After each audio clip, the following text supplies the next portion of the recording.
Hello दोस्तों, welcome to my YouTube channel agriculture classes. तो आज आप लोगों के लिए लेके आए हैं हम एग्रोनॉमी। एग्रोनॉमी जो कि है आज का आप लोग का क्लास है, मैराथन का क्लास है।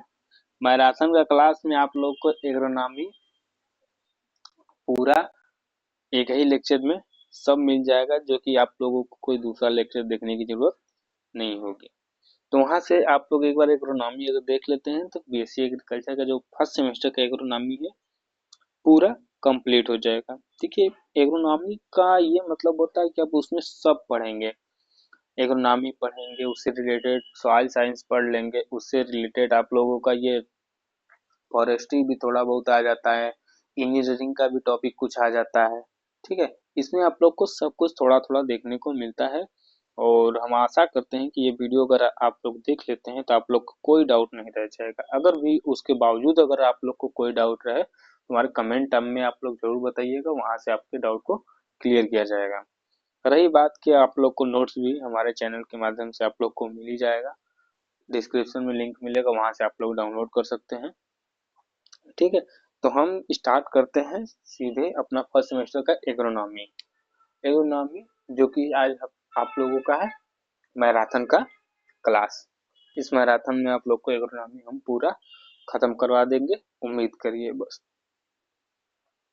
और अगर वीडियो अगर आपको अच्छा लगता है तो अपने दोस्तों के साथ शेयर करें, लाइक करें और अपना प्यार बनाए रखें। ठीक है दोस्तों, तो सबसे पहले हम लोग बात करते हैं एग्रोनॉमी का। एग्रोनॉमी पढ़ने से पहले हम लोगों को थोड़ा सा एग्रीकल्चर के बारे में थोड़ा सा हम लोग को जानना पड़ेगा। तो एग्रीकल्चर की हम लोग बात करते हैं कि एग्रीकल्चर होता क्या है। एग्रीकल्चर के बारे में हम लोग अगर बात करते हैं तो एग्रीकल्चर होता क्या है।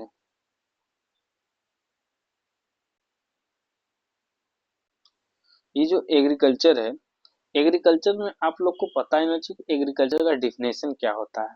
तो एग्रीकल्चर का डिफिनेशन की हम बात करते हैं, an activity main primarily amid at the production for food, fiber and fuel etc. by optimum use of terrestrial resources known as agriculture। देखिए, हर वैज्ञानिक के हिसाब से तो इसका डिफिनेशन आप लोग को एग्रीकल्चर का देखने को मिलता रहता है। तो आप लोग सीधे भाषा में कह सकते हैं कि एग्रीकल्चर में हम वो एक्टिविटी करते हैं जो जिसमें हम लोग का फूड हो गया, फाइबर हो गया, चाहे ह्यूमन का एक्टिविटी करके कोई रिसोर्स लगा करके हम लोग अपने खाने पीने के लिए, अपने आवश्यकताओं की पूर्ति करने के लिए हम लोग फूड के साथ साथ लाइफ स्टॉक भी करते हैं, यानी पशुपालन भी करते हैं। ठीक है, तो अगर हम लोग एग्रीकल्चर को देखते हैं तो एग्रीकल्चर क्या है, ये लैटिन वर्ड से लिया गया है। किससे? लैटिन वर्ड से लिया गया है। लैटिन वर्ड से लिया गया है दोस्तों अगर। अगर का मतलब होता है सॉयल। अगर का मतलब होता है सॉयल, अगर उसी के बाद उसके बाद आता है कल्चरा। क्या दोस्तों? कल्चरा। कल्चरा का मतलब क्या होता है? तो इसका मतलब होता है कल्टीवेशन, टू कल्टीवेशन। तो सीधे हम लोग कह सकते हैं कि क्रॉप का कल्टीवेशन करना ही एग्रीकल्चर कहलाता है। ठीक है, उसी तरह हम आ जाते हैं उसके बाद इस पे एग्रोनॉमी। एग्रोनॉमी के बारे में आप लोग भी पता है कि एग्रोनॉमी जो है कि ये टू ग्रीक वर्ड से लिया गया है। किससे लिया गया है? Greek word agarose. एग्रोस, उसके बाद आता है नोमोस। ठीक है, एग्रोस के बारे में हम लोग पहले बात करेंगे, फिर नोमोस की बात करेंगे। एग्रोस का मतलब होता है फील्ड। नोमोस का मतलब होता है मैनेजमेंट, टू मैनेज। ठीक है, एग्रोस का मतलब फील्ड, फील्ड का कल्टीवेशन, मैनेज मतलब प्रैक्टिसेस करना। ठीक है, उसको हम लोग आ जाते हैं। जैसे कि एग्रोनॉमिक डिफिनेशन की हम लोग बात करें, the branch of agriculture science which deals with principle and practices of soil water and crop. मतलब हम लोग का सीधे फंडा का है कि एग्रोनॉमी में हम लोग सीधे क्रॉप का कल्टीवेशन करते हैं, मैनेज करते हैं और हम लोग क्रॉप को उगाते हैं। अब हम लोग अपने नोट्स की तरफ चलते हैं कि इसमें हम लोगों को क्या कहता है। तो एग्रोनॉमी का इसमें देखिए मीनिंग आप लोगों को दिया है, ये थोड़ा हिंदी में है, आप लोग हिंदी वाले और इंग्लिश वालों के लिए थोड़ा हम अलग लेके आएंगे। एग्रोनॉमी शब्द ग्रीक भाषा के क्या है, एग्रोनॉमी शब्द ग्रीक भाषा के एग्रोस एवं नोमोस शब्दों से लिया गया, यही आपको दोस्तों मैं बता रहा था, ठीक है, से मिलकर बना है, जिसका शाब्दिक अर्थ क्रमशः भूमि के प्रबंधन अर्थात एग्रोस शाब्दिक अर्थ भूमि का प्रबंधन से है। दोस्तों मैंने इसको आपको पहले ही बता दिया था कि एग्रोस प्लस नोमोस, इससे हम लोगों का एग्रोनॉमी बना है। आइए आगे किसी और चलते हैं और इसका अध्ययन के बारे में हम लोग देख लेते हैं कि इसका डिफिनेशन क्या होता है। सम सस्य विज्ञान, हिंदी इसका होता है एग्रोनॉमी का सस्य विज्ञान, कृषि विज्ञान की वह शाखा जिसमें हम फल उत्पादन एवं भूमि प्रबंधन, फल फूल सब्जी कुछ भी आप लोग कर सकते हैं, लेकिन इसमें हम लोग का आता है ज्यादातर फसल उत्पादन आता है, ठीक है, एवं भूमि प्रबंधन के सिद्धांतों एवं व्यवहारों का अध्ययन किया जाता है, जिसे हम लोग क्या कहते हैं, एग्रोनॉमी का होता है। उसके बाद आता है हम लोगों का स्कोप ऑफ एग्रोनॉमी। तो स्कोप के हम लोग बारे में अगर हम लोग बात करते हैं तो अगर ये आप लोग को पढ़ना होगा तो आप लोग पढ़ लीजिएगा, लेकिन हम इसको आपको आसान भाषा में बता देते हैं। जैसे सस्य विज्ञान का फसल उत्पादन से संबंध है, आपको पता ही होगा।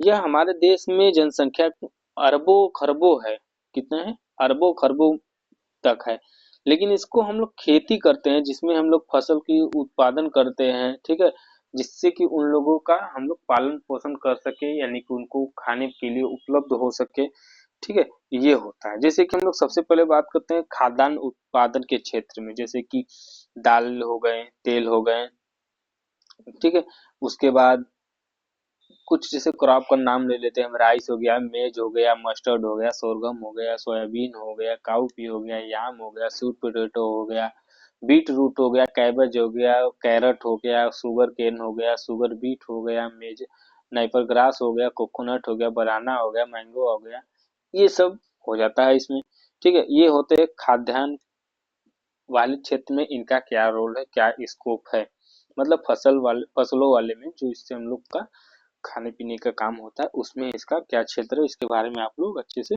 देख लीजिएगा। रेशा उत्पादन के क्षेत्र में, जैसे कि रेशा उत्पादन वाले जिसे हम लोग कहते हैं ना फाइबर क्रॉप, क्या कहते हैं दोस्तों, फाइबर क्रॉप कौन कौन से होते हैं, फाइबर क्रॉप से क्या होता है, तो हम लोग कह सकते हैं ना फाइबर, जिससे हम लोगों को फाइबर उत्पन्न होता है, जैसे कि कॉटन हो गया, जूट हो गया, मेस्टा हो गया, इनोवा होगा, पाइन एप्पल हो गया, ठीक है, इन लोगों से हम लोग क्या करते हैं, रेशा उत्पादन करते हैं, और इसके क्षेत्र में भी हम लोगों को इसमें फायदा देखने को मिलता है, ठीक है। उसके बाद आता है पशु चारा उत्पादन में। अब देखिए हम लोग जो क्रॉप करते हैं, जो फसल उगाते हैं, उससे सीधा फंडा है कि हम लोग का जो उसमें से पुआल निकलता है, चाहे चरी निकलता है, चाहे हम लोग कोई सोरगम वो लगा देते हैं, क्या नाम है आपका, पाउडर क्रॉप लगा देते हैं, जिसे फॉलेज क्रॉप कहते हैं, जैसे ग्रीन मैन्योर लगा देते हैं, तो उससे हम लोग को पशु को चारा उत्पादन करने में हेल्प मिल जाता है। विश्व के भौगोलिक क्षेत्रफल में से भारतवर्ष के पास केवल 2% क्षेत्र है, परंतु विश्व में पशुधन में पशुधन में 15% पशुधन केवल भारतवर्ष में पाया जाता है। यहाँ पर चारा उत्पादन करा जाता है, बड़ा समस्या होती है चारा उत्पादन करने में, बड़ा समस्या हो जाती है, जो कि 4% भूमि में चारा उत्पादन किया जाता है, परंतु बढ़ती जनसंख्या के कारण उत्पादन की भूमि कम की जाती है, और जहाँ पे कृषि पशु पर ही आधारित है, जिसमें पशुओं के पोषक तत्व के चारा उत्पादन करना आवश्यक है, यह कृषि में गति आयोजित करने के पशुपालन का उत्पादन में मिलेगा। सीधा फंडा आप लोग कह सकते हैं कि पशुपालन जो हम लोग करते हैं, पशुओं को चारा के रूप में हम लोग जो देते हैं, बस वही पशुपालन के क्षेत्र में है। उसके बाद आता है उद्योग के लिए कच्चे माल की पूर्ति के क्षेत्र में हम लोगों को क्या करना होता है, जैसे कि हम लोग कह सकते हैं ना कि हमारा अर्थव्यवस्था को भी मैनेज करके चलती है, और उद्योग भी बनाती है, कच्चे माल भी तैयार करती है, ठीक है, ये सब अगर हम लोग करते हैं तो हमारे अर्थव्यवस्था में भी इसका अच्छा प्रभाव देखने को मिलेगा। राष्ट्रीय आय के क्षेत्र में भी वही इकोनॉमिक्स बेनिफिट जिसे हम लोग कह सकते हैं ना, चाय, कॉफी, रबर, मसाले, कपास, जूट इत्यादि इसमें सब आते हैं। ठीक है, उसके बाद हम लोग देखते हैं आगे का क्वेश्चन क्या है। टिकाऊ खेती के क्षेत्र में, जिसे हम लोग कहते हैं ना, ऑर्गेनिक फार्मिंग करते हैं, चाहे प्रिसीजन फार्मिंग करते हैं, चाहे सस्टेनेबल एग्रीकल्चर होता है, उसमें हम लोग करते हैं। तो ये क्या होता है कि ये जनसंख्या इतनी ज्यादा हो गई कि अगर हम लोग नॉर्मल फसल को अगर उगाते हैं तो उससे हम लोगों की आवश्यकता की पूर्ति नहीं हो पाएगी। तो हम लोग क्या करते हैं, जब उतना नहीं हो पाएगा तो हम लोग क्या करते हैं कि बहुत सारे केमिकल का प्रयोग करते हैं, कीटनाशक का प्रयोग करते हैं, ठीक है, कुछ दवाइयों का प्रयोग करते हैं और उनको कंट्रोल किया जाता है और हमारा प्रोडक्शन ज्यादा से ज्यादा होता है और टिकाऊ भी होता है, लंबे समय तक चलता रहता है। परिवार की खुशहाली में भी इसका उपयोग किया जाता है। अगर आप बताइए, अगर आपको प्रोडक्शन अगर आपको अच्छा मिल जाएगा तो जाहिर सी बात है उसको आप बेचेंगे, बेचेंगे अच्छा पैसा मिलेगा, तो उस अच्छे पैसे से आपका परिवार में भी तो खुशी आएगी। पैसा है तो सब कुछ है, आपको पता ही है। तब ठीक है, उसको देख लेते। अच्छे विधि से करने के लिए अच्छी तरह का उत्पादन होना जिससे लोगों के आय में बढ़ती है तथा उसके परिवार में खुशी रहती है। खेती ही देश की उन्नत आधार है। आप लोग को इतना तो पता ही होगा, रोजगार के क्षेत्र में भी मिलता है इस फायदा। अगर हम लोग ज्यादा से ज्यादा लोग देखेंगे कि आप लोग कार्य करते हैं और उनको पेमेंट भी मिलता है, तो रोजगार के भी क्षेत्र में इसका अच्छा खासा स्कोप है। तो हम लोग ने देख लिया कि स्कोप क्या देखे थे, स्कोप देख लिए थे कि एग्रोनॉमी का स्कोप क्या होगा।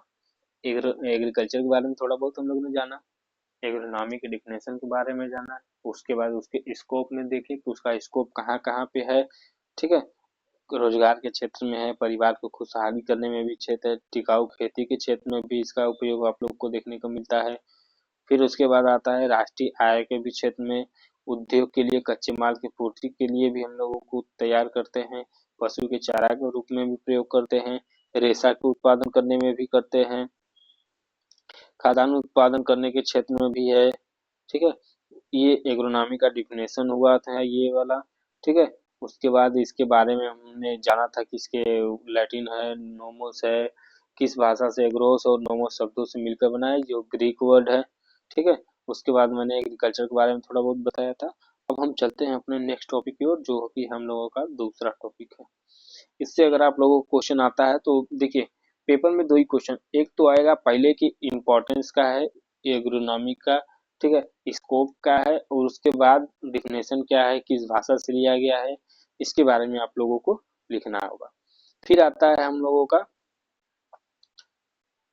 Seed and sowing.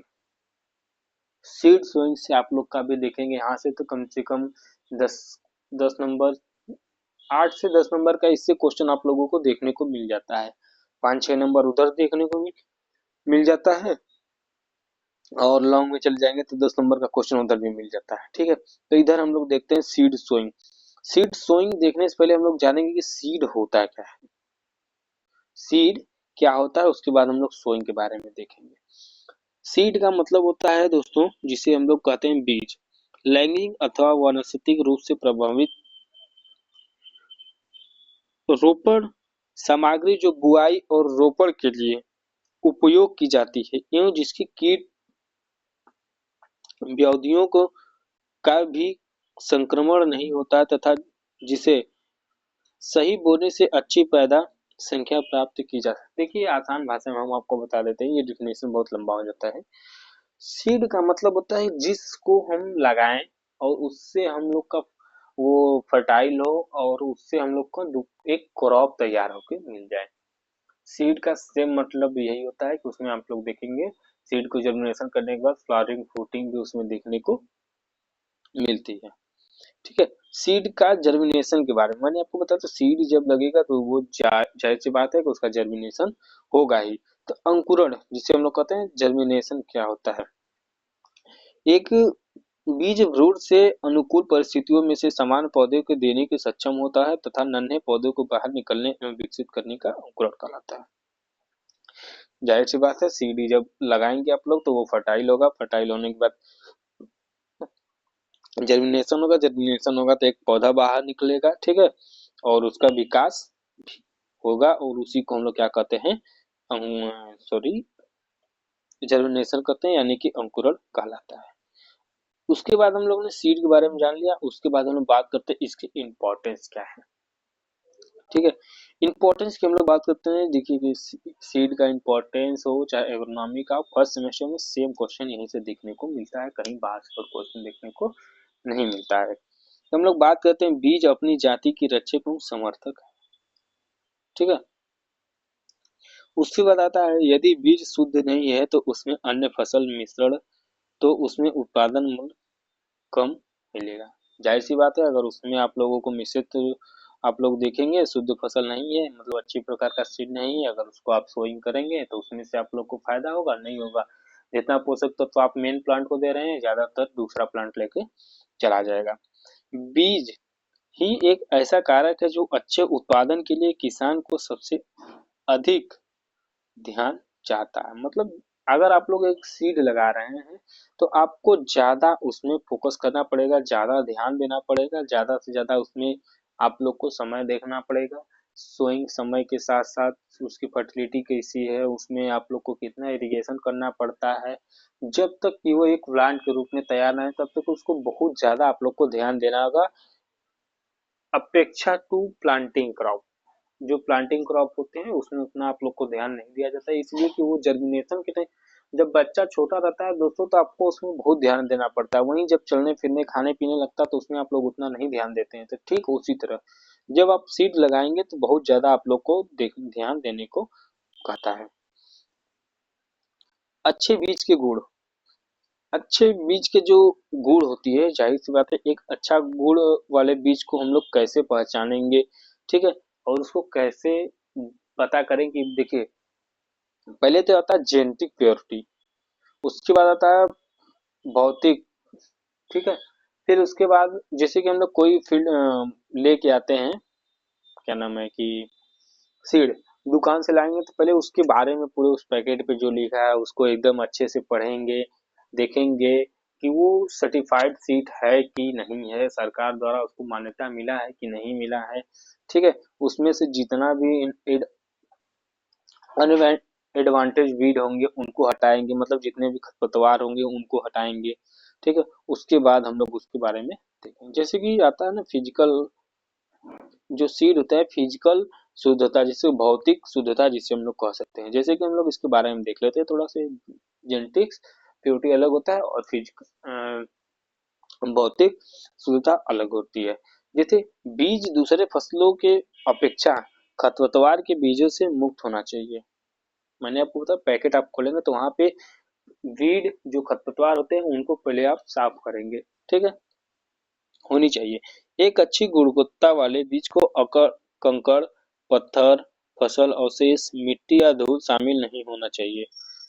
जाहिर सी बात है, जब आप बोला ना कि आप वीड लाएंगे तो उसमें जो वीड होंगे उनको सब हटा देंगे। जैसे कि कंकड़ अगर ला दिए, उसमें पत्थर हो गया, फसल का कुछ अवशेष बचा है, मिट्टी या धूल उसमें शामिल न हो, मतलब सब कुछ उसमें आप लोगों को हटा के फेंक देना है। ठीक है, उसके बाद मैंने आपको बताया था कि जेनेटिक प्योरिटी जिसे कहा जाता है। जेनेटिक प्योरिटी की हम लोग बात करते हैं। जेनेटिक प्योरिटी का मतलब होता है दोस्तों कि बीज क्या, बीज बिल्कुल अपनी जाति की रूप में होना चाहिए। यदि एक ही फसल में दो किस्म के बीज आपस में मिले जुले होते हैं तो बुआई के समय, पकने या समय के खाद एवं पानी की आवश्यकता की व्यवहारिक प्रतिबद्धता सब अलग अलग हो जाती है और उत्पादन में कमी आती है।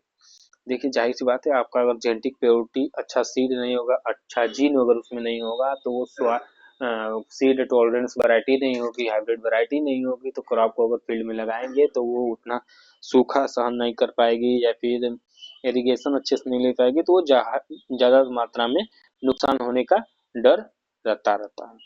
ठीक है, फिर उसके बाद हम उसको कैसे पहचानेंगे इसके बारे में देख लो। जैसे कि रंग, कलर के रूप में देखेंगे, साइज के रूप में देख लेंगे, आकार के रूप में देख लेंगे। सब कहाँ देख लेंगे हम लोग, उसको पता करने में कि वो अच्छी प्रकार का सीड है या नहीं। बीजों के रंग रूप जो होते हैं, ठीक है, आकार और समानता होनी चाहिए। बीज का जो हम लेते हैं, ठीक है, उसका रंग रूप या फिर उसमें समानता होनी चाहिए। ऐसा नहीं कि एक लाल है तो एक पीला हो जाए, एक तो नीला हो जाए, ऐसा नहीं, समानता होनी चाहिए।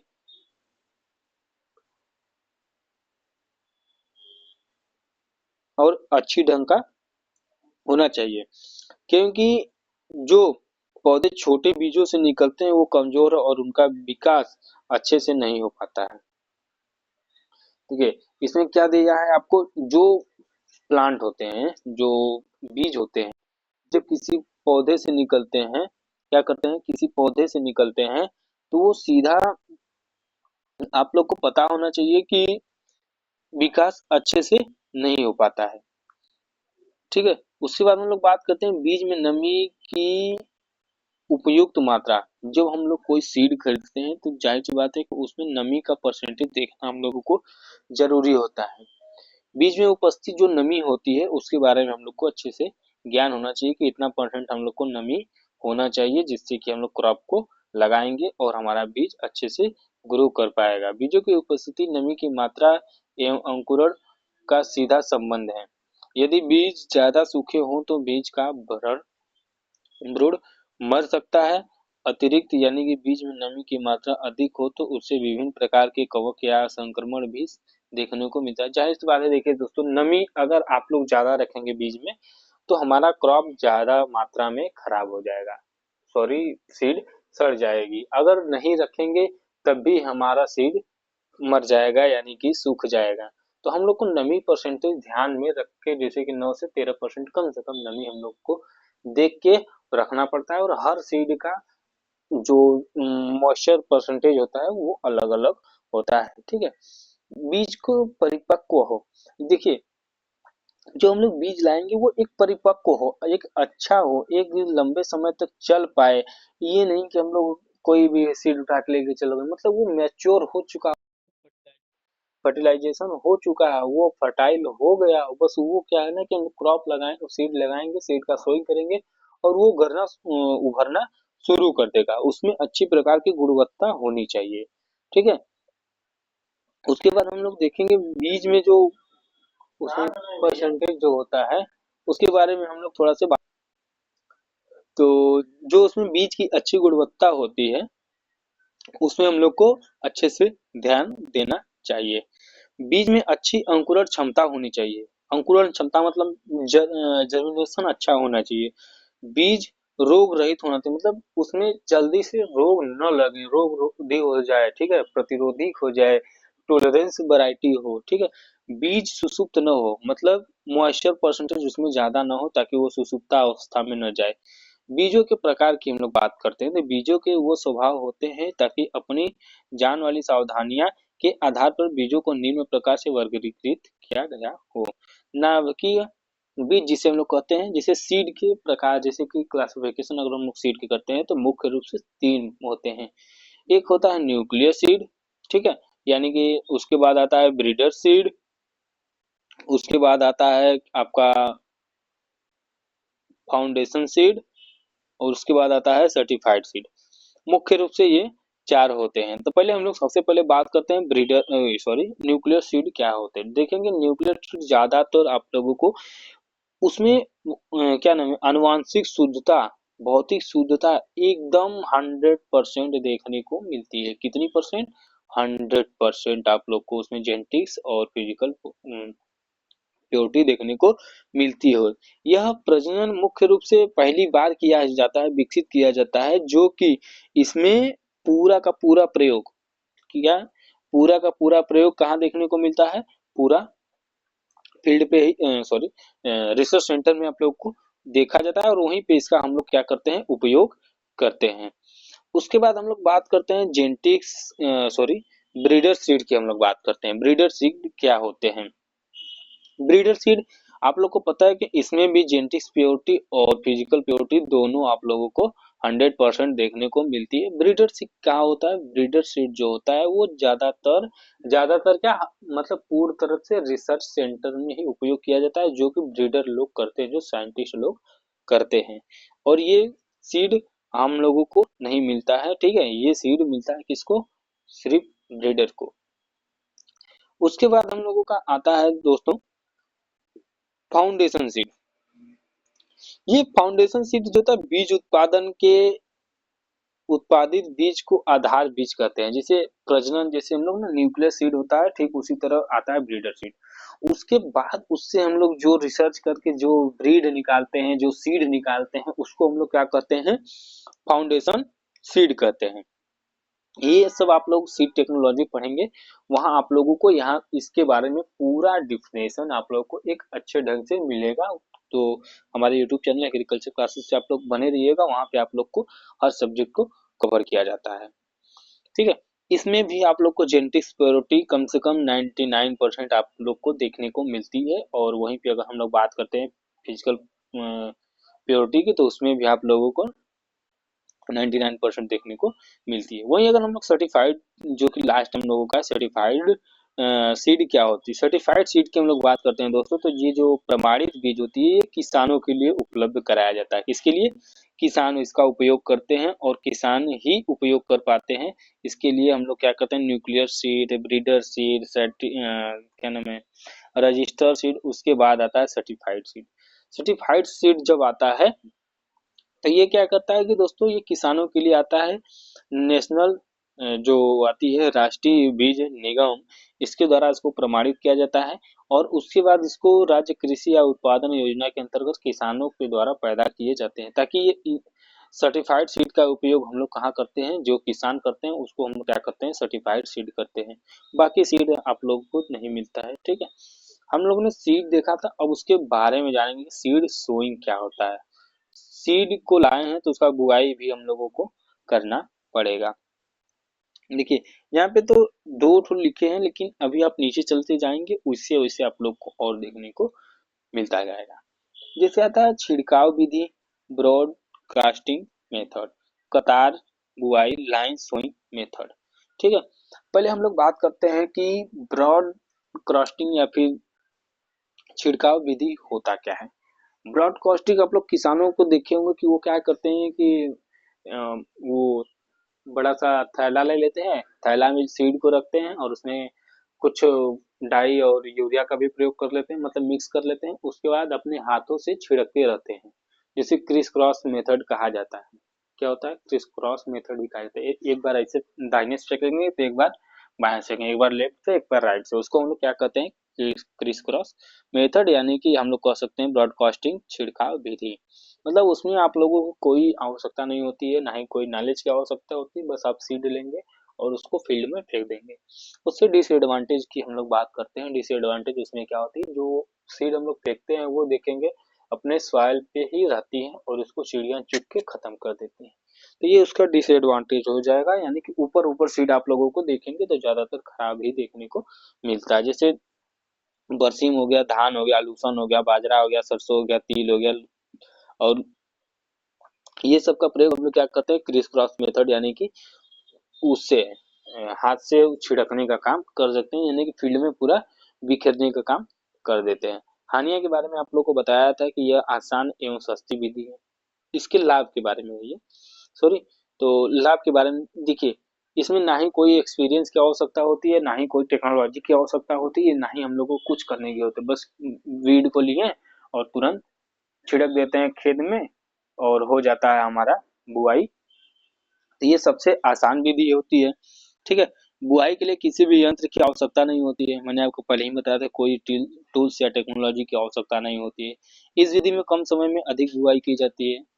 1 घंटे में तो पूरा फील्ड है, मतलब 1 हेक्टेयर में देखेंगे तो जितना अच्छा जिसकी कैपेसिटी है वो कर सकता है। हानि की हम लोग बात करते हैं तो बीज की मात्रा, गहराई एवं बुआई के अंतरण नियंत्रण नहीं कर पाते हैं। अब आप कोई भी टेक्नोलॉजी टूल्स का प्रयोग कर ही नहीं रहे हैं तो आप लोग सोइंग का जो स्पेसिंग होता है उसको मेंटेन तो नहीं कर पाएंगे। ठीक है, जो ज्यादा गहराई पे चले जाते हैं वो सड़ जाते हैं, और जो जो कुछ सतह पर आ जाते हैं वो उनके अंकुरित नहीं हो पाते हैं, और जो सबसे ऊपर रहते हैं वो उसको चिड़िया चुग के खा जाती है। मतलब आप इसमें अगर 100% 1 केजी सीड का सोइंग कर रहे हैं तो मान के चलिए कि 50 से 75% ही आपका सीड ग्रो कर पाएगा, यानी कि जर्मिनेशन हो। उसके बाद आता है, इनमें अधिक बीज की आवश्यकता होती है। क्या होती है? अधिक बीज की आवश्यकता होती है। वहीं जहाँ पे 10 kg लगना था वहीं पे 15 लगेगा।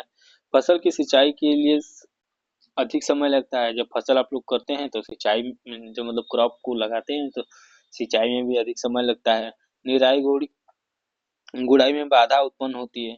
मतलब आप लोग को जब कोई स्पेसिंग हैया नहीं है तो निराई गुड़ाई करने में जाहिर सी बात है कि खरपतवार को हटाने में आप लोग को समय तो लगेगा ही और दिक्कत भी करेगा। जब हम लोग कोई सोइंग करते समय हम लोगों ने कोई भी ध्यान नहीं दिया कि हम लोग स्पेसिंग कितनी होनी चाहिए, तो हम लोग कोई यंत्र का भी प्रयोग नहीं कर पाते हैं। ठीक आता है। फिर आता है लाइन सोइंग मेथड, यानी कि जिसे हम लोग कतार विधि कहते हैं। लाइन सोइंग का मतलब होता है एक कतार आप लोग ये फील्ड हो जाता है और इसमें आप लोग ऐसे ऐसे कतार बना लेते हैं। इसी कतार में आप लोग मेढ़ी की तरह उसी में आप लोग अपने फील्ड को लगाते हैं। ये अच्छा विधि माना जाता है। ठीक है।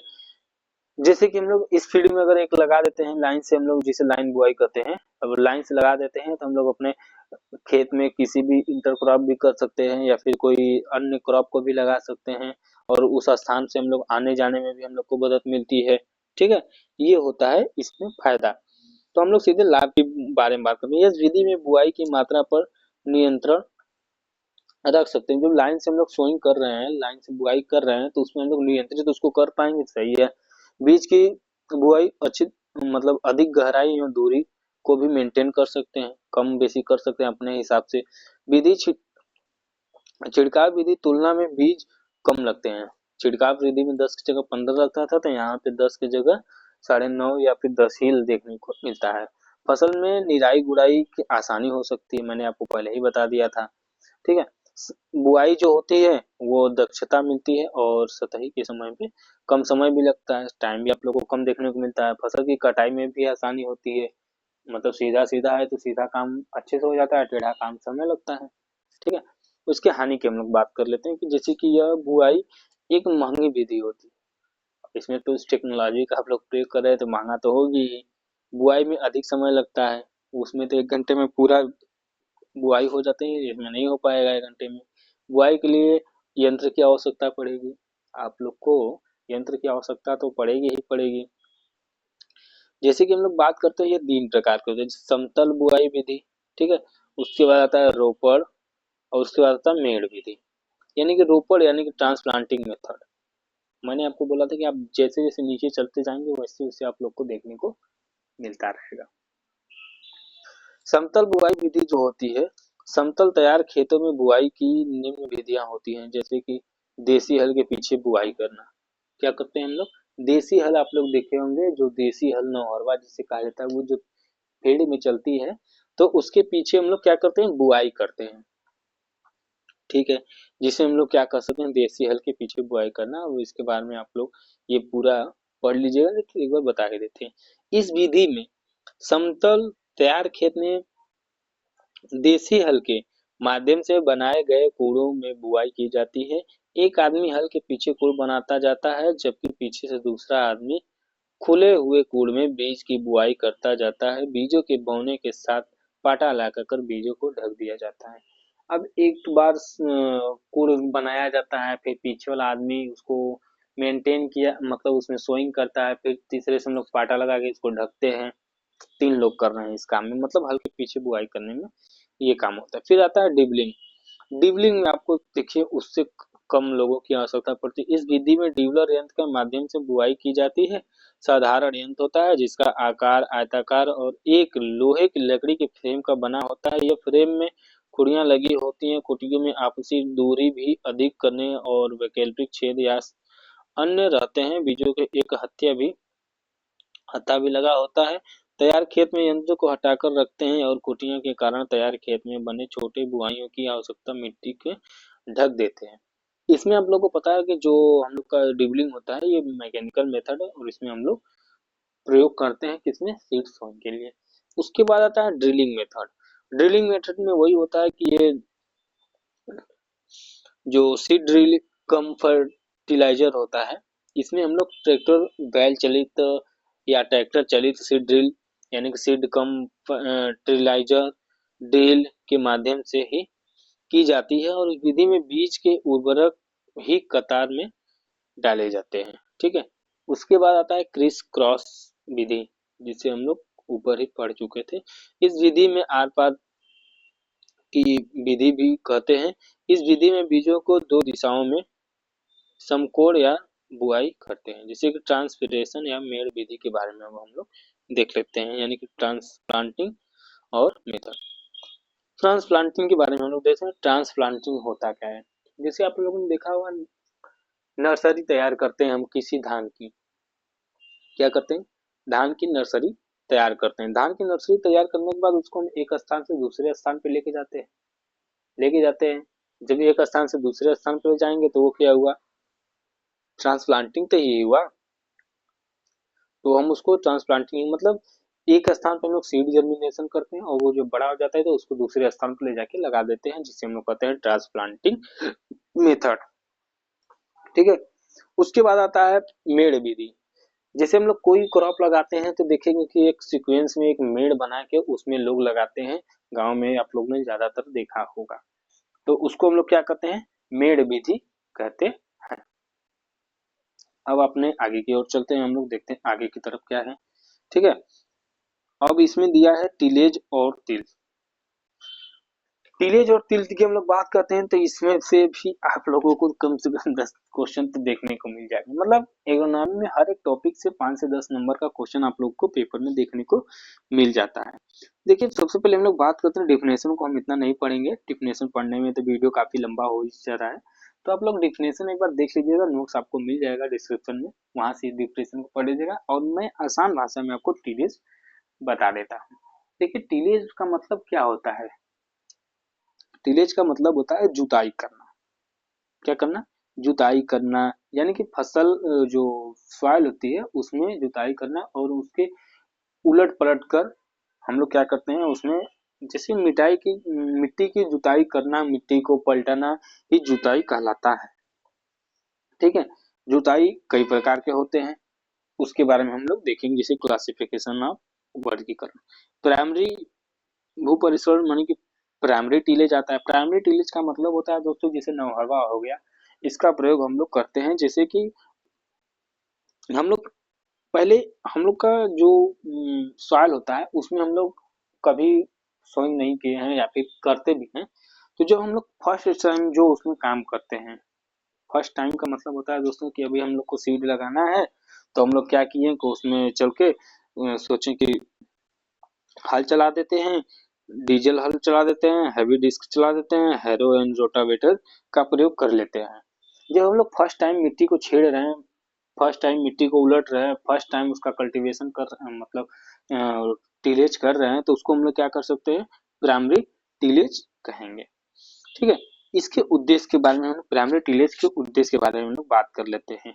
अच्छे अंकुरण एवं पौधों को निर्माण के प्रोत्साहन करने हेतु दो स्वतंत्र अंडों के बीजों को तैयार करना होता है। खरपतवार नियंत्रण के लिए, भूमि की जल धारण क्षमता बढ़ाने के लिए, मृदा धरण क्षरण को नियंत्रित करने के लिए, और उसके बाद आता है कीट व्याधियों को नियंत्रित करने के लिए, खेत में डाले गए खाद एवं उर्वरक को मिलाने के लिए हम लोग, जैसे कि हम लोग देख लेते हैं पहले। अच्छे अंकुरण पैदा निर्माण के लिए प्रोत्साहित करने के लिए हम लोग क्या करते हैं? बीज सैया तैयार करते हैं। मतलब फील्ड को अच्छे से जुताई, निराई गुड़ाई हम लोग करते रहते हैं। ठीक है। खरपतवार को नियंत्रण करने के लिए हम लोग क्या करते हैं? जुताई करते हैं। अभी आप फील्ड में जाएंगे तो बहुत सारे आप लोग प्लास्टिक है, कीट है, फतिंगा है, आप लोग को देखने को मिलता है। वहीं पे आप लोग जो पहला रोटावेटर से या नौहरवा से जब उसको जोत देते हैं तो मिट्टी ऊपर के नीचे हो जाती है, तो कुछ इंसेक्ट पेस्ट होते हैं जो मर जाते हैं और कुछ भाग जाते हैं और कुछ जो प्लास्टिक प्लास्टिक रहता है वो सब आप लोग का बाहर निकल जाता है। मृदा को नियंत्रित करने के लिए हम लोग करते हैं मृदा क्षरण, जो सॉइल इरोजन होता है उसको नियंत्रित करने के लिए भी हम लोग उपयोग करते हैं। ठीक है। कीट पतंगों को भी हम लोग मतलब कंट्रोल करते हैं।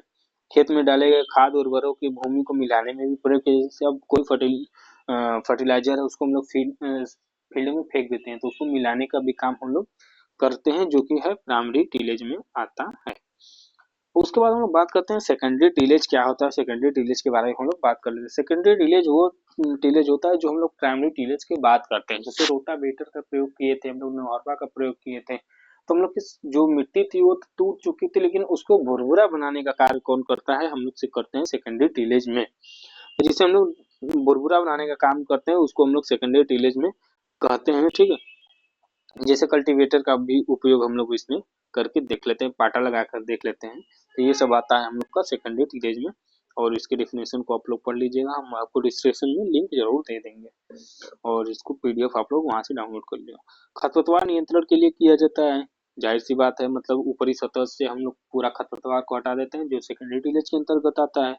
भूमि को भुरभुरी बनाने के लिए किया जाता है, मतलब हम लोग तो नौहरवा से और रोटावेटर से बहुत ज्यादा भूमि के टुकड़े तो नहीं कर पाते हैं, तो हम लोग क्या करते हैं कि जो सेकेंडरी टिलेज करते हैं उसमें हम लोग क्या करते हैं कि उसमें सीड को सॉरी सॉइल की पूरा पाटा लगा के एकदम बराबर कर देते हैं। ठीक है, मिट्टी में समतल करने के लिए किया जाता है, मिट्टी को एक बराबर दिशा देने के लिए भी हम लोग करते हैं। मिट्टी के दृढ़ता प्रदान करने के लिए भी किया जाता है, खेत में ढेला को तोड़ने के लिए भी बड़े बड़े ढेले रहते हैं, तो उनको प्राइमरी टिलेज के माध्यम से तो हम लोग तोड़ नहीं पाते हैं, सेकेंडरी टिलेज का हम लोग को उपयोग करना ही पड़ता है।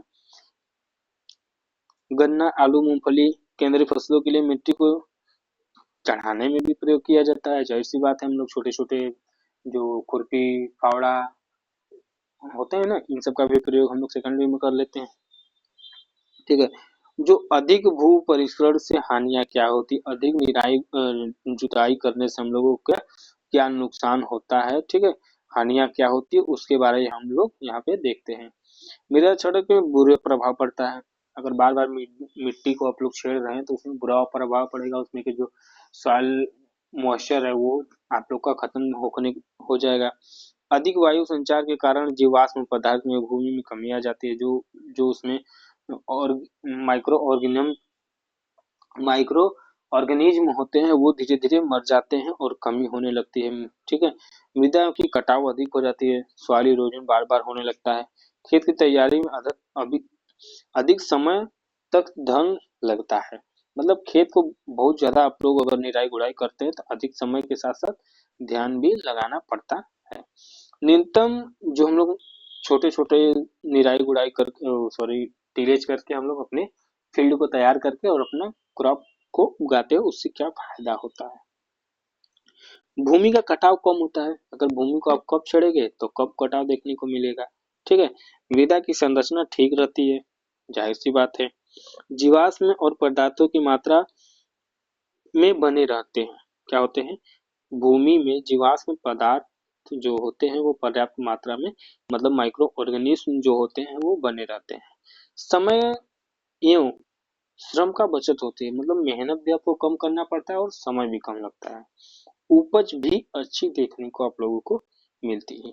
जो आधुनिक धारक होते हैं भू परीक्षण के यानी कि टिलेज के, उसके बारे में हम लोग थोड़ा से जान लेते हैं। तो इसके हम लोग क्या कहते हैं, जो कंजर्वेशन टिलेज होता है जिन्हें संयुक्त रूप से संरक्षण भू परीक्षण कहते हैं, उसके बारे में हम लोग देखते हैं। की संख्या दी गई जिसमें इस प्रकार भू परिष्करण का उद्देश्य पारंपरिक भू परिष्करण की अपेक्षा में भूमि के जल स्तर में कमी लाना होता है। ठीक है, इसमें हम लोग क्या करते हैं, बार बार अगर छेड़छाड़ करते हैं अपने सॉइल को तो उसमें बहुत ज्यादा नुकसान देखने को मिलता है, जिसे हम लोग कह सकते हैं ना, छेड़छाड़ कर बुआई की क्रिया की जाती है, ये एक मेथड होता है। उसके बाद हम लोगों ने टिलेज किया, अब टिलेज और टिल्थ की बात करते हैं।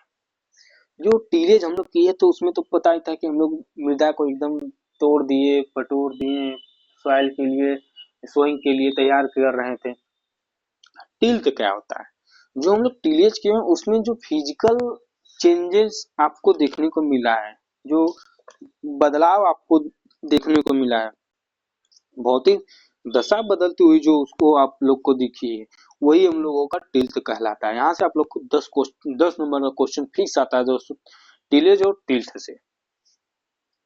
तो भू परीक्षण की निर्मित जो भूमि होती है, भौतिक दशा जो बढ़वार के लिए उपयुक्त होती है, उन्हें टिल्थ कहते हैं। जैसे हम लोग कह सकते हैं टिलेज जुताई हम लोग करते हैं, उसके बाद उसमें जो चेंजिंग आती है, जो फिजिकल चेंजिंग आती है, उसको हम लोग क्या करते हैं, टिल्थ करते हैं, और इसको आप लोग डिफिनेशन को अच्छे से पढ़ लीजिएगा।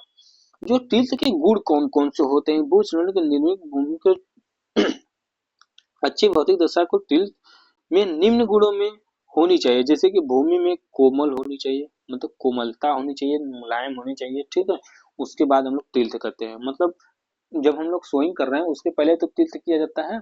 तो उसके पहले जो हम लोग कर रहे हैं, जो प्राइमरी टिलेज के बाद सेकेंडरी टिलेज किए थे, उसमें तो हम लोग एकदम मस्त हो गया था टिलेज के बाद। तो भूमि हम लोग की अच्छी हो गई थी, मृदा भुरभुरी होनी चाहिए।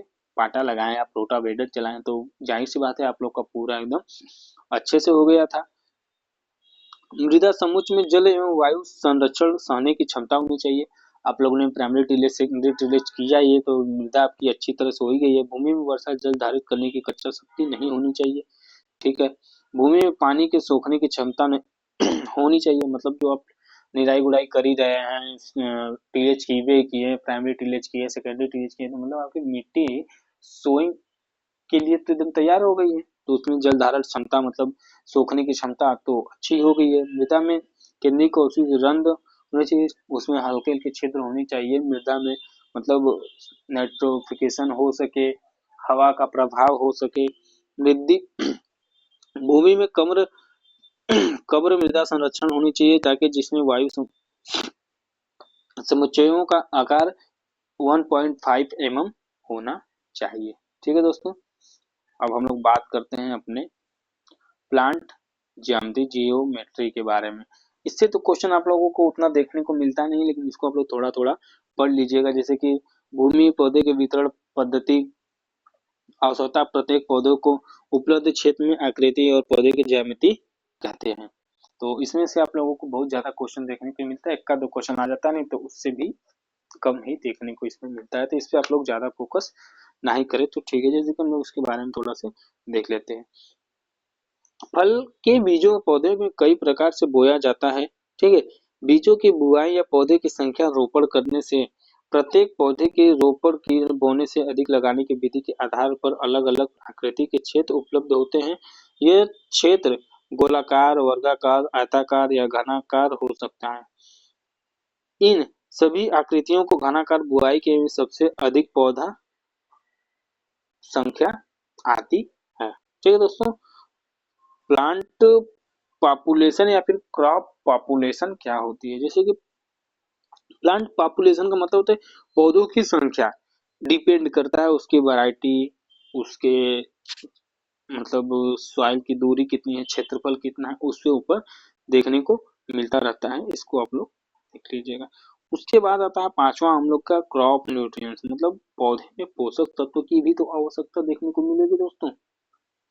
बिना पोषक तत्व के तो कोई क्रॉप तो हम लोग का अच्छे से हो ही नहीं पाता है। वे तत्व जिन्हें पौधों को जमीन एवं वायु में प्राप्त करते हैं और उनके बिना पौधे के अपना जीवन चक्र पूरा नहीं कर पाते हैं, उन्हें आवश्यक आवश्यक पौधे के तत्व तत्व कहते हैं। बिना, आप लोग ये बताइए, बिना आप लोग खाए रह सकते हैं? नहीं रह सकते। बिना पानी पिए रह सकते हैं? नहीं रह सकते। तो पौधे भी तो वही होते हैं, पौधों को भी तो खाने पीने की आवश्यकता होती है, उनको भी खाद फर्टिलाइजर की आवश्यकता होती है, ठीक है। तो उसके बारे में देख लेते हैं। जैसे कि पोषक तत्व के जो मापदंड होते हैं उनके अनुसार वो कम से कम 17 न्यूट्रिएंट्स होते हैं जिनको उनको लेने की आवश्यकता होती है। एक आवश्यक पोषक तत्व की अल्पता में उसी तत्व के विशेष प्राप्यता की ठीक हो सकती है, ठीक है। जो जिसकी आवश्यकता होती है हमको वही डालना होते हैं, आवश्यकता होती है। आवश्यक पोषक तत्वों की अनुपस्थिति में पौधे की बढ़वार एवं विकास में कमी हो सकती है एवं पौधे में अपना जीवन चक्र पूरा नहीं कर पाते हैं।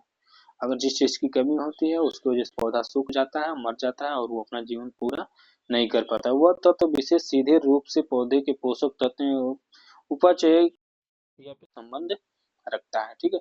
पोषक तत्वों का वर्गीकरण हम लोग करते हैं, क्लासिफिकेशन ऑफ न्यूट्रिएंट्स रिसोर्सेस। तो इसमें हम लोग बात करते हैं आवश्यकता के आधार पर। इस आधार पर निम्न चरणों में बांटा गया है। जैसे कि हम लोग को जिस जिस क्रॉप है, जो क्रॉप है, उसमें आवश्यकता के अनुसार उसका क्लासिफिकेशन हम लोग को देखने को मिलता है। संरचनात्मक तत्व जो होते हैं इस वर्ग में कार्बन, हाइड्रोजन और ऑक्सीजन आते हैं। इनकी पूर्ति पौधे में जल वायु वायु द्वारा स्वयं कर लेते हैं। कुछ पौधे में 95% भाग और सी 45% और जीरो 45%, एच 46% इन्हीं तत्वों का होता है। ठीक है दोस्तों। पोषक तत्व, मुख्य पोषक तत्व कौन कौन से होते हैं? इन तत्वों की पूर्ति के लिए बाहरी रूप में की जाती है। ये तत्व निम्न दो प्रकार के होते हैं, प्राइमरी पोषक तत्व और सेकेंडरी। प्राइमरी में इस वर्ग में एनपीके आते हैं। इन तत्वों की अधिकतम मात्रा पौधे के उर्वरकों द्वारा ही जाती है, इसलिए इन्हें उर्वरक तत्व भी कहते हैं दोस्तों। द्वितीयक में मैंने बात की सेकेंडरी पोषक तत्व कौन कौन से होते हैं। इसमें कैल्शियम, मैग्नीशियम, सल्फर आते हैं। इनकी आवश्यकता प्राथमिक तत्वों से कम होती है। सूक्ष्म पोषक तत्व की हम लोग बात करते हैं। इनकी आवश्यकता सूक्ष्म मात्रा में 1 ppm से कम होती है और आयरन और जिंक आते हैं। ठीक है। 17 का नाम आप लोग को पता होना चाहिए, उसके बाद ये किस में डिवाइड किए गए हैं। अनावश्यक परंतु लाभकारी, मतलब इनको उतना जरूरत नहीं होता है, लेकिन अगर आप डाल देते हैं तो इसका उपयोग वो लोग कर लेते हैं। वैज्ञानिक एच जे निकोलसन ने कुछ तत्वों के आधार पर आवश्यकता नहीं लेकिन लाभदायक माना जाता है। मतलब वही ना, आप लोग को प्यास लगी तो आप लोग पानी पी सकते हैं, लेकिन अगर सोचे कि आप दूध भी पी लेते हैं तो आपको फायदा होता है। जीने के लिए जरूरी नहीं है कि आपको दूध ही चाहिए, पानी चाहिए जीने के लिए, लेकिन अगर आप दूध पीते हैं तो और भी बढ़िया। उसी तरह ये एन और एआई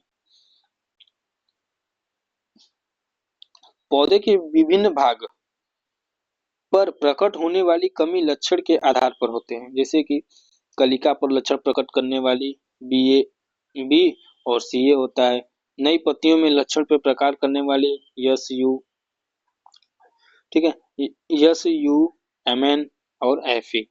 पुरानी पत्तियों पे जो लक्षण पैदा करते हैं उनको एनपीके, एमओ, एमजी के कारण होते हैं। नई पत्तियां और पुरानी पत्तियां पर दोनों पर लगते हैं, जैसे जिंक का उपयोग देखने को मिलता है। निम्नलिखित पोषक तत्वों के कार्य एवं कमी के लक्षण के बारे में हम लोगों को लिखना है।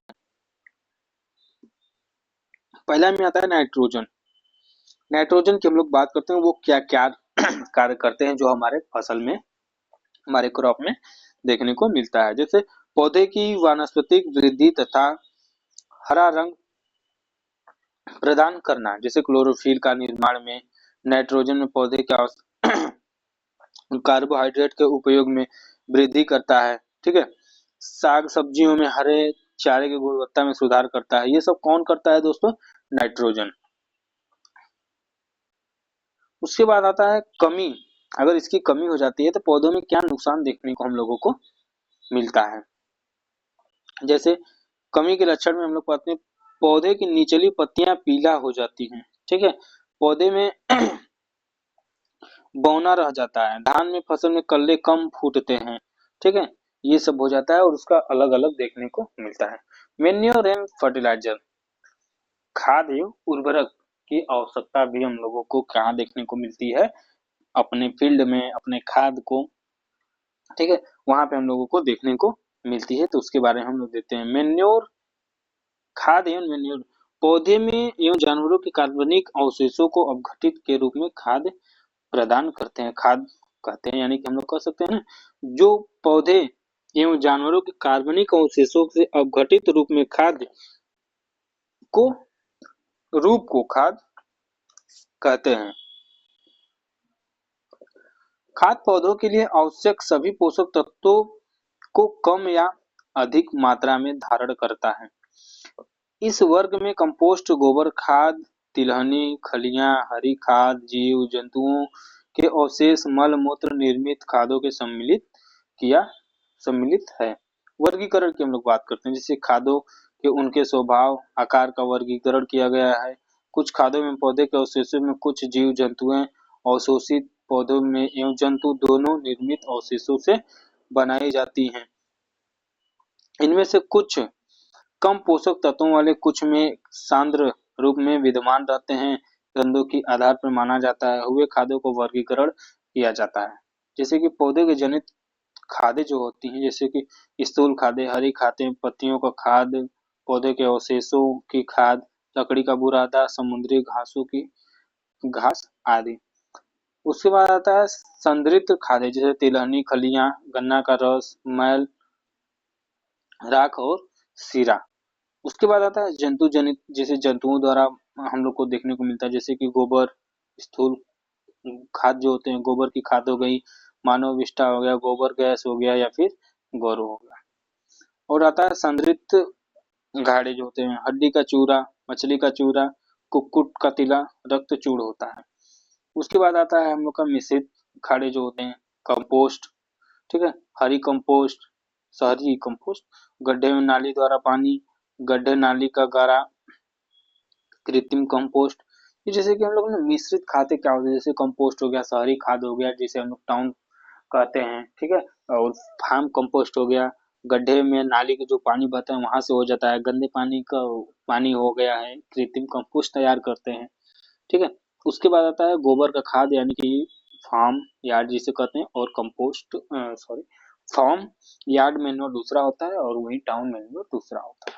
पालतू पशुओं से मल मूत्र के साथ उनके विधवन एवं पशुओं के खिलाए गए चारे का अवशेष पदार्थों के अपघटित मिश्रण को गोबर की खाद के रूप में खाद कहते हैं। ठीक है दोस्तों, कंपोस्ट की हम लोग बात करते हैं। पौधे में अवशेषों, घरों और कचरा के जानवरों, मनुष्य के मल मूत्रों की सूक्ष्म जीवित अपघटित रूप से कंपोस्ट कहलाता है। अच्छी तरह से अपघटित कंपोस्ट भूरे रंग का होता है और कंपोस्ट तैयार करने के लिए विधि के कंपोस्टिंग या कंपोस्ट बनाना कहते हैं। जैसे कि हम लोग जो कंपोस्ट होते हैं वो गांव जानवरों के मल मूत्र, मनुष्य का मल होता है, घरों का जो कचरा होता है, सब सब्जी उब्जी का निकलता है, उसको हम लोग क्या करते हैं, निकाल के अपघटित करते हैं, उसको एक गड्ढे में डाल देते हैं, उसको ढक देते हैं। जब वो आपस में रिएक्शन करता है, अपघटित होता है, तो कंपोस्ट बनने लगता है, यानी कि खाद बनने लगता है। इस क्रिया को कंपोस्टिंग कहते हैं। और जो कंपोस्ट जब अच्छी तरह से हो जाता है तो उसका रंग बदल के भूरे रंग का हो जाता है, जिसे हम लोग कहते हैं कंपोस्ट। उसके बाद आता है हरी खाद। हरी खाद जुताई जुताई द्वारा मिट्टी में अपघटित हरे पौधे के ऊतकों को मिट्टी की भौतिक संरचना और उर्वरता सुधारने में उद्देश्य में पलटने से किया जाता है। डिटेल्स में हम लोग करेंगे तो आप लोग थोड़ा सा पीछे जाएंगे तो वहां से आप लोग को हरी खाद देखने को मिल जाएगा। वही बात करते हैं उर्वरक, जिसे फर्टिलाइजर के नाम से हम लोग जानते हैं। कारखानों में बनाए जाने वाले डाले हुए रासायनिक पदार्थ जो पौधे की पूर्ति के लिए आवश्यक है, जो कि शून्य या एक से अधिक तत्वों की पूर्ति के लिए उर्वरक कहलाते हैं। ठीक है दोस्तों, आते हैं इसके क्लासिफिकेशन को हम लोग देखते हैं।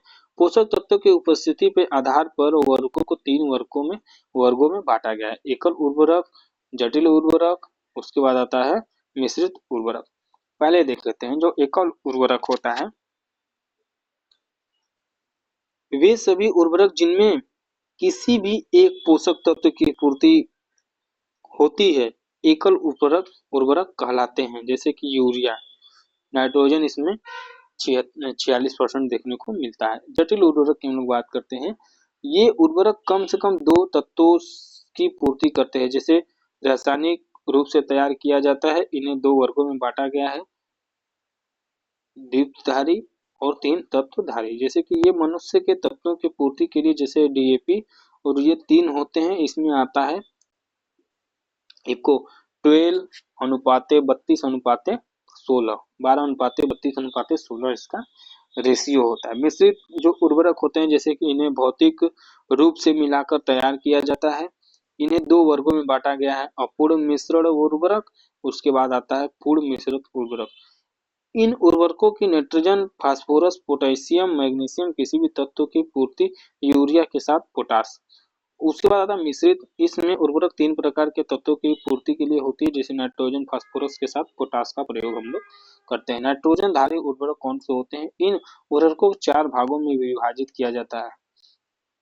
ठीक है, नाइट्रोजन, अब इतना आप लोग डीपली अगर चले जाएंगे मेन्योर में तो अच्छा रहेगा, लेकिन आप लोग बेसिक बेसिक जाते रहिए। नाइट्रोजन क्या होता है, फास्फोरस क्या होता है, पोटाश क्या होता है, 17 एलिमेंट कौन कौन होते हैं, इसके बारे में आप लोग थोड़ा सा जाने रहेंगे। नाइट्रोजन उर्वरक की बात करते हैं। NO3 लगभग सभी फसलें नाइट्रोजन के नाइट्रेट के रूप में लेते हैं। ये उर्वरक मृदा के क्षारीय प्रभाव को छोड़ने के लिए उर्वरक अधिक घुलनशील होने के कारण पौधे में शीघ्र उत्पन्न होते हैं, साथ ही उनकी लिंचिंग द्वारा सर्वाधिक हानि होती है। Sodium nitrate, calcium nitrate, potassium nitrate. Ammonium उर्वरक की हम लोग बात करते हैं। चलिए इसको आप लोग पढ़ लीजिएगा। अमोनियम नाइट्रेट उर्वरक क्या होता है इसके बारे में आप लोग देख लीजिएगा। अमाइट उर्वरक क्या होता है, खाद्य एवं उनके अंतर में बारे में आप लोग को देखना है और उसके अंतर के बारे में देख लेना है। वाटर रिसोर्सेस, देखिए खाद आप लोगों ने देखा, सीड देखा, फील्ड देखा, उसके बाद हम लोगों को क्या देखना है, वाटर रिसोर्सेस। वाटर रिसोर्सेस क्या होते हैं इसके बारे में आप लोग अच्छे से देख लीजिएगा। जैसे कि वर्षा का पानी एवं बर्फ का पानी गिरना प्राकृतिक का मुख्य जल स्रोत है। ये जल कुछ मात्रा में भूमि में सोख लिया जाता है तथा शेष मात्रा की नदी, नाले या तालाबों में, झीलों द्वारा समुद्र में पहुंच जाते हैं। वास्तव में सिंचाई के लिए पानी की कमी नहीं है। जैसे हम लोग कहें कि जब हम लोग का जो वाटर रिसोर्सेस होता है, ये कहाँ से हम लोग पानी का उपयोग करते हैं, जो कि हमने पौधों को अपने देते हैं। तो सबसे पहले आता है कि जो वर्षा का पानी होता है उसको हम लोग कहाँ करते हैं, वर्षा का पानी जो होता है उससे हम लोग क्या करते हैं, सिंचाई करते हैं। ठीक है, सिंचाई करने के लिए हम लोग को उसको तालाब, नाली या झील द्वारा समुद्र में उपस्थित होते हैं, वहां से हम लोग कर सकते हैं। जैसे हम लोग का ना सिंचित क्षेत्रफल का लगभग 40% भाग सिंचाई के लिए नहरों पर निर्भर है। 40% हम लोग नहरों पर सिंचाई कर लेते हैं, 35% क्षेत्रफल कच्चे और कुओं से हम लोग कर सकते हैं, शेष 25% क्षेत्रफल ट्यूबवेल या झील तालाबों से सिंचाई की जाती है। ठीक है, सिंचाई के जो जल स्रोत होते हैं उसके लिए हम लोग कहाँ से पानी, जैसे धरातली स्रोत होते हैं और भूमिगत स्रोत होते हैं। धरातली स्रोत मतलब जो जमीन के अंदर से हम लोग लेके आते हैं, जमीन से लेके आते हैं, जैसे नहरें हो गया, तालाब हो गया, नदियां हो गया, झरने हो गया, बांध हो गया, नाले हो गया।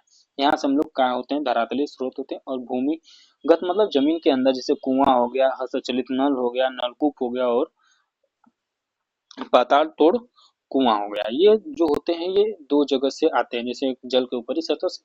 देखिए ये अलग अलग होते हैं, एक तो होता है जो सब सरफेस होता है, एक सब सरफेस होता है, अरे अंडरग्राउंड होता है। ये अंडरग्राउंड से आता है, ये सब सरफेस से आता है।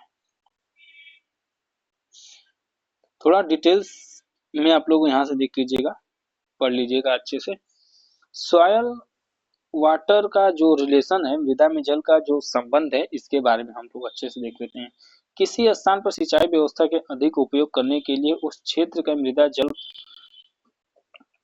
जल पौधे के और जो संबंध होता है, अध्ययन होता है, आवश्यक होता है। पौधे की मृदा एवं जल के संबंध में सोपान तत्वों का संबंध मृदा में भौतिक दशा के, जलवायु, उनके कारकों के, पौधे के स्थित किस्म आदमी को प्रभावित होता है। तो आप लोग कह सकते हैं जो उसका रिलेशन होता है, बिना सिंचाई के तो हम लोग कुछ कर नहीं पाते हैं, लेकिन सिंचाई करने के लिए हम लोग कहाँ कहाँ से उसको लाते हैं, ये बहुत विशेष होती है। पौधे के लिए उपयोगी जल का अवशोषक आपूर्ति निम्नलिखित बातों पर निर्भर करती है, मृदा के भौतिक गुणों पर, मृदा के गुणों पर और मौसम पर हम लोग को देखने को मिलता है। 10वां हम लोग देखते हैं। 10वां बहुत करीब आप आ चुके हैं। एग्रोनॉमी लगभग तो हम लोग को फर्स्ट सेमेस्टर का आप खत्म में मिलता है, लेकिन एक चीज आप लोग ध्यान दीजिएगा, जो फर्स्ट सेमेस्टर का एग्रोनॉमी है यही आप लास्ट ईयर तक देखने को मिलेगा। यहीं से आप लोग को क्वेश्चन देखने को मिलेगा, मतलब बेस आप लोग का एग्रोनॉमी से ही यहीं से तैयार होगा। इसलिए आप लोग इसको अच्छे से पढ़ लीजिएगा। नोट्स भी हमारे डिस्क्रिप्शन में मिल जाएगा, वहां से डाउनलोड कर लीजिएगा। और इसका एक एक लेक्चर अगर पढ़ना है आपको तो हमारे चैनल प्लेलिस्ट में जाएगा, वहां से आप लोग को देखने को मिल जाएगा। 1 किलोग्राम शुष्क पदार्थ के उत्पन्न करने के लिए पौधे के विभिन्न अंगों के जिस तरह किलोग्राम पानी के वाष्प के रूप में उत्सर्जित होता है, उसे वाष्पोत्सर्जित उत्पादन के लिए जल मांग कहते हैं। देखिए जल मांग होता क्या है, इसके बारे में ये आपका डिफिनेशन है। जैसे इससे वाष्पीकरण होता है, टी से वाष्पोत्सर्जन होता है, यू से उपचारित क्रिया होता है, WSU से विशेष उपयोग होता है, IL से सिंचाई के दौरान जल की हानि होता है। जैसे हम लोग कहें ना, गन्ना में जो कुल अवधि होती है जल मांग की 200 से 250 सेंटीमीटर होती है, धान की 100 से 150 सेंटीमीटर, गेहूं के 45 से 60, सोयाबीन के 70।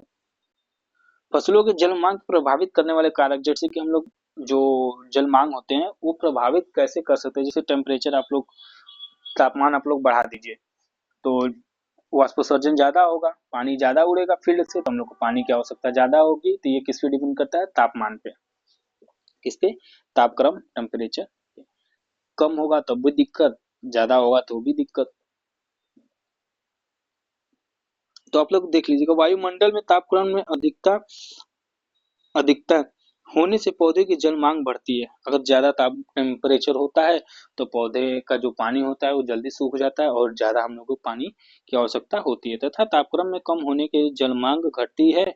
इस कारण गर्मियों के गर्मियों में सर्दियों की अपेक्षा जल्दी सिंचाई करने की आवश्यकता होती है। आप लोग ने गर्मियों में देखा होगा कई बार सिंचाई करना होता है, बार बार सूख जाते हैं फील्ड। लेकिन वहीं आप ठंडी के दिन में देखेंगे तो ठंडी के दिन में वर्षा देखने को आप लोगों को नहीं मिलता है। वायुमंडल की आर्द्रता की हम लोग बात करते हैं। पौधे में जल मांग की वायुमंडल आर्द्रता का विशेष प्रभाव पड़ता है। वायु में आर्द्रता होने से फसल जल मांग बढ़ जाती है। ठीक करने के लिए विपरीत वायु की आर्द्रता होने के कारण जल मांग कम हो जाती है। फसल की किस्म पे भी डिपेंड करता है, जैसे कि निम्नलिखित फसलों की जल मांग अलग अलग होती हैं। धान, आलू, बरसीम अत्यधिक अधिक एवं दलहनी फसलों की कमी होती है। भूमि की किस्म पे भी डिपेंड करता है, मतलब कौन सी मृदा है, अच्छी मृदा है, जल मांग उसमें कम होगा, ज्यादा है तो ज्यादा होगा। भूमि की उर्वरा शक्ति पर पर्याप्त जीवाश्म खाद में के जल मांग की कम होते हैं। पत्तियों के आधार पर ज्यादा बड़ी पत्ती आप लोग को देखेंगे तो उसमें से ज्यादा वाष्पोत्सर्जन होगा। ठीक है, वाष्पोत्सर्जन मतलब ट्रांसपीरेशन होगा। जितना कम पत्ती वाली होंगे उसमें कम मात्रा में आप लोग को ट्रांसपीरेशन देखने को मिलेगा। जैसे कि अरबी, केला, भिंडी पत्तियां बड़ी बड़ी होती है तो ज्यादा देखने को मिलता है। छोटे पत्तियों वाले में फसलों के, जैसे कि चना हो गया, मसूर हो गया, आदि हो गया, जल मांग कम होता है। ठीक है, वाष्पोत्सर्जन कम होगा। जल वाटर इफिशियंसी की बात करूँ, जल उपयोग क्षमता। ठीक है, जल क्षमता का जो उपयोग होते हैं उसको सिंचाई के लिए प्रयुक्त कुल जल मांग और पौधे द्वारा उपयोग सॉरी दोस्तों के लिए जल मांग के प्रतिकूल अनुपात को जल उपयोग दक्षता कहते हैं। इसका ये आप लोग को सूत्र देखने को मिल जाएगा। यहाँ से आप लोग उसका पेपर को हल कर सकते हैं। ये आप लोगों को कुछ, जैसे कि जब उपयोग क्षमता निम्न रूप से आंका जा सकता है उसके बाद ये इफिशियंसी हो जाएगी। ठीक है, फील्ड की इफिशियंसी हम लोग चेक करेंगे। यदि यदि जल उपयोग क्षमता का आकलन में से केवल ईटी के बजाय प्रति इकाई जल की मांग प्राप्त उपज की मात्रा को निकाली जाती है तो क्षेत्र जल उपयोग क्षमता कहलाता है। ठीक है दोस्तों, उसके बाद जल उपयोग क्षमता को प्रभावित करने वाले कारक, जाहिर सी बात है आपको टेम्परेचर होता है, फसल के प्रजाति हो सकते हैं, सस्य क्रियाएं हो सकती हैं, एग्रोकेमिकल जो होते हैं क्रियाएं वो हो जाती हैं। मृदा की किस्म के आधार पर होता है, वाष्पोत्सर्जन में कमी हो सकती है, सिंचाई करने में हो सकती है, खाद एवं उर्वरकों का प्रयोग होता है, पौधों का घनत्व पे प्रभावित करता है। जल उपयोग क्षमता को बढ़ाने के उपाय क्या है, सिंचाई नालियों को चौड़ी और गहरी बनानी चाहिए जिससे कि क्षेत्र में पानी वाष्पीकृत हो तथा पौधे की नाली में वाष्पीकरण क्षति कम हो। देखिए अब आपका गहराई रहेगा तो उसमें पानी का वाष्प कम बन के उड़ेगा। अगर वो आपको बहुत ज्यादा चौड़ा अगर कर देते हैं तो वो ज्यादा मात्रा में पौधे में पानी का ह्रास होता है, मतलब उड़ता है। ठीक है, इसलिए हम लोग को नाली को बनाना चाहिए। नाली की जो ढलान होनी चाहिए जिसमें पानी की तेजी से खेत में जाते और रिलोकेशन से कम क्षति आती है। ठीक है, उसके बाद सिंचाई नाली में आसपास खरपतवार नहीं होनी चाहिए। खेत में मेड़बंदी करना चाहिए ताकि पानी डालकर बाहर न जाए। अगर आपको बलुई है, अगर आपकी मृदा बलुई हो तो जीवाश्म पदार्थों का उपयोग करना चाहिए जिसमें मृदा की धारण क्षमता अधिक हो सकता है।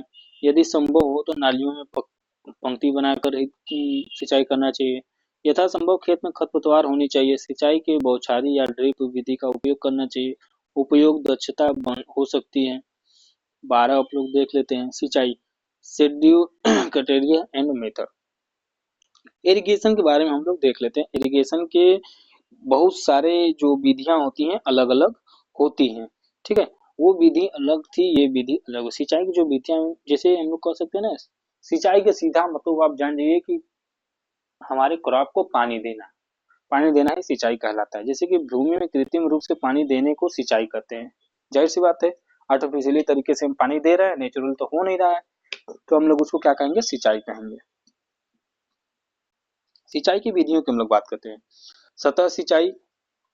सतह सिंचाई, यह सिंचाई सबसे पुरानी एवं प्रचलित विधि है और देश में 95% सिंचाई कार्य उसी विधि द्वारा किया जाता है। इस विधि का सिंचाई सतह पर किया जाता है। इनमें निम्न प्रकार है, जैसे कि बाढ़, जैसे हम लोग कह सकते हैं ना, बाढ़ सिंचाई क्या होती है, इसके बारे में हम लोग को बता देते हैं शॉर्ट बात में। बाढ़ सिंचाई होती है जैसे कि हम लोग अपने फील्ड में पाइप लगा के और पानी को चालू कर देते हैं, तो जो चालू करते हैं तो वो उसी को हम लोग कहते हैं बाढ़ सिंचाई करते हैं। मतलब एक अवैज्ञानिक तरीके से बस पानी लाए और फील्ड में छोड़ दिए और पानी भरना स्टार्ट हो गया, जो गांव में होता है उसको हम लोग क्या कहते हैं, बाढ़ सिंचाई कहते हैं। उसके बाद आता है चेक बेसिन या फिर कियारी विधि। कियारी बना के आप लोग देखेंगे, आलू का कियारी बनाते हैं, प्याज का कियारी बनाते हैं, धनिया का बनाते हैं, तो आप लोग देखेंगे कियारी बनाते हैं, उस कियारी में पानी दिया जाता है, उसको हम लोग क्या कहते हैं, चेक बेसिन या फिर क्यारी विधि कहा जाता है। सीमांत पट्टी क्या होता है, खेत की लंबाई की दाल की दिशा में लंबी और पट्टियों में विभाजित की जाती है, जिसे कि 0% 5 खाली रखी जाती है, जिसे सीमांत पट्टी के नाम से जाता है। कुड़ विधि क्या होता है, जिन फसलों के मेड़ या परों से लगाया जाता है, जहाँ गन्ना, आलू, मक्का आदि, उन्हें कुड़ विधि के पानी दिया जाता है। ठीक है दोस्तों, आगे चलते हैं। अधोसतही विधि क्या होती है, इस विधि का उपयोग वहां किया जाता है जहां पे अवशेषित अवसोतः कठोर होती है, मतलब जो सतह होती है वो कठोर होती है। यह ऐसा भूमि के लिए उपयोग किया जाता है जिसके जल धारण क्षमता कम तथा अंत सघन होनी चाहिए। भारत में यह ज्यादातर प्रसिद्ध नहीं है, फिर भी गुजरात, केरल या सुपारी एवं नारियल के रूप में किया जाता है। यह एक महंगी विधि होती है, जैसे बौछारी या फिर स्प्रिंकलर। बौछारी और स्प्रिंकलर का मतलब होता है जिसे कि हम लोग कह सकते हैं फुहारा विधि। ये थोड़ा महंगा होती है और हम लोग देखेंगे कि ये महंगे जो कमर्शियल लेवल पे कोई क्रॉप का हम लोग प्रोडक्शन कर रहे हैं, चाहे फ्रूट फल सब्जी का कर रहे हैं, तो उसमें हम लोग वहाँ देखने को स्प्रिंकलर मतलब फुहारा के माध्यम से हम लोग क्या करते हैं, इरिगेशन करते हैं, जिसे हम लोग कहते हैं स्प्रिंकलर इरिगेशन। ठीक है दोस्तों, आगे चलते हैं। टपक या ड्रिप, यानी कि ट्रफल या ड्रिप क्या होती है, जिसे हम लोग कहते हैं टपक सिंचाई। हम लोग जो क्रॉप होती है उसके सीधे एक पाइप बिछाते हैं और उसमें बूंद बूंद की तरह टपक टपक के पेड़ के जो जड़ें होती हैं वहां तक पानी जाती है, और इससे पानी भी कम लगता है और फील्ड में जो हमारे प्लांट होते हैं उनको पहुंच भी जाता है, जो 70 से 90% पानी की हम लोग को बचत देखने को मिल जाती है। उसके बाद आता है सिंचाई के लिए निर्धारित जो सिद्धांत होते हैं, उसके बारे में आप लोग इसको पढ़ लीजिएगा। सिंचाई के जो निर्धारित विधियां, जैसे जल के संबंधी आंकड़ों के आधार पर किया जाता है, जैसे कि अनुपात विधि होता है, ठीक है, डिब्बा वनस्पतिक विधि होता है, ठीक है। उसके बाद मृदा में नमी के सच आधार पे हम लोग को नमी के अनुसार हम लोग को सिंचाई करना होता है। जैसे कि हम लोग फसल की हम लोग बात करते हैं, जो फसल के नाम हो गया और जो फसल के जो जल परसेंटेज होती है उसके बारे में हम लोग देखते। गेहूं, गन्ना, कपास 50, आलू तंबाकू 25, पश्चिम धान 0, मटर गन्ना 65, बाजरा 75। पौधे की वृद्धि के सांस्कृतिक अवसरों के आधार पर जो क्रांतिक अवस्था होती है उनके आधार पर हम लोगों को कितना पानी देना चाहते हैं, इसके आधार पर हम लोग को पानी देने की आवश्यकता होती है दोस्तों। जैसे कि पौधे की अवस्थाइयों को जिन अवस्था पर सिंचाई न करने में सर्वाधिक हास होता है उसे ही पौधे की क्रांतिक अवस्था कहते हैं। आगे की तरफ चलते हैं। सिंचाई के निर्धारित एवं मिश्रण विधि क्या होती है, सिंचाई का जो निर्धारण होता है यह एक विधि होती है, जैसे जलवायु या फिर मृदा में नमी क्षय विधि को सम्मिलित रूप से इस विधि में हम दोनों को महत्व देते हैं और सर्वोत्तम होती है। सूचक पौधों द्वारा निर्धारण करना होता है दोस्तों। पादप घनत्व एवं बाढ़ सिंचाई का निर्धारित करना होता है दोस्तों। उसके बाद हम लोग देखते हैं आगे की तरफ चलते हैं। तो हमारा वीडियो सॉरी दोस्तों यहीं पे खत्म होता है, और हमको उम्मीद है कि ये वीडियो अगर आप लोग एक बार देख लेते हैं तो यहाँ से आप लोग को पूरा क्वेश्चन आप लोग का एग्रोनॉमी का खत्म हो जाएगा। और हम तो यही कहेंगे कि आप लोग को बढ़िया से बढ़िया क्वेश्चन यहीं से देखने को मिल जाएगा। तो इसका पीडीएफ हम आपको दे देंगे। अगर आप लोगों को वीडियो अच्छा लगता है तो लाइक करें, कमेंट करें, सब्सक्राइब करें, और अपने दोस्तों के साथ इस वीडियो को जरूर शेयर करें दोस्तों। और हम उम्मीद करते हैं कि ये वीडियो आप लोगों को बहुत ही अच्छा लगा होगा। तो इस वीडियो के माध्यम से आप लोग को जो भी डाउट आए तो वो आप लोग कमेंट करिएगा, उसका हम लोग जरूर से जरूर रिप्लाई करेंगे। और इस वीडियो के साथ साथ आप लोग को प्रीवियस ईयर पेपर, अगर आप लोग सिंगल देखना चाहते हैं तो हमारे यूट्यूब चैनल एग्रीकल्चर क्लासेस पे आप लोग आइए। वहाँ से आप लोग को पूरा एक एक टॉपिक को क्लियर कराया गया है, एक एक लाइन को क्लियर कराया गया है। तो वहाँ से आप लोग हमारे YouTube channel agriculture classes play list में जाएंगे, वहाँ से आप लोग को पूरा पेपर देखने को मिल जाएगा दोस्तों। तो हम आपसे कुछ ज़्यादा तो कहेंगे नहीं, लेकिन एक लाइक तो हमारे इस मैराथन पे बनता है, जो करीब 1 घंटा 45 मिनट आ गया, जिसमें आप लोग को एग्रोनॉमी मैंने पूरा का पूरा खत्म करके रख दिया है। अब इससे बाहर से आप लोगों को क्वेश्चन तो आ ही नहीं सकता है एग्रोनॉमी में। तो हम उम्मीद करेंगे कि ये वीडियो आप लोग को अच्छा लगे, तो लाइक जरूर करें दोस्तों। लाइक करते हैं तो थोड़ा मोटिवेट हम लोग होते हैं, और हम लोग का वीडियो बनाने में भी थोड़ा मदद मिलता है दोस्तों। तो हम यही कहेंगे कि एक लाइक तो इस वीडियो के लिए बनता ही है। तो दोस्तों मिलते हैं नेक्स्ट वीडियो में, तब तक के लिए जय हिंद, जय भारत। और बने रहे हमारे यूट्यूब चैनल एग्रीकल्चर क्लासेस। जो भी डाउट होगा हम यहाँ पे हैं आपके लिए उपस्थित, और पूरा डाउट क्लियर करेंगे, ये हमारी गारंटी है आपसे। ठीक है दोस्तों, मिलते हैं नेक्स्ट वीडियो में, तब तक के लिए धन्यवाद, जय हिंद, जय भारत।